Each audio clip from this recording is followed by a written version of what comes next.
घेतल्याशिवाय मग हटत नाही। वेळ प्रसंगी तुम्हाला पाडायची वेळ आली तरी पाडणार, पण मराठ्यांना आरक्षण दिल्याशिवाय मी मग हटत नाही।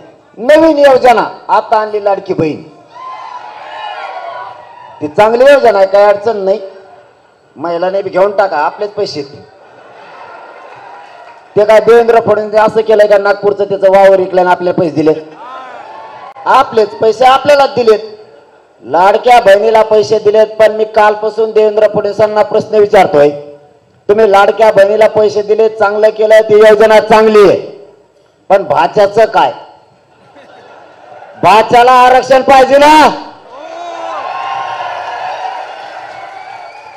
भाच्याला आरक्षण पाहिजे, त्याला आयुष्याची सुविधा पाहिजे। 1500 रुपये आमच्या आयुष्याला पुरणार नाही।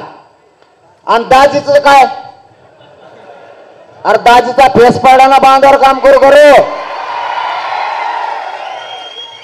दाजीच्या मालाला भाव कवा देणार आहे?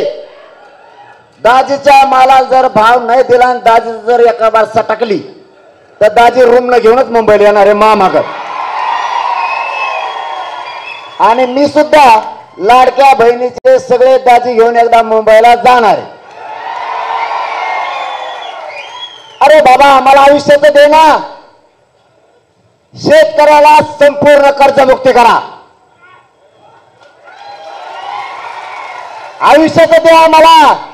1500 तुलात राहू दे, तो 1500 आम्ही शेंडी लावून 100 देतो, 1600 माघारी देतो, पण कर्जमुक्ती कर।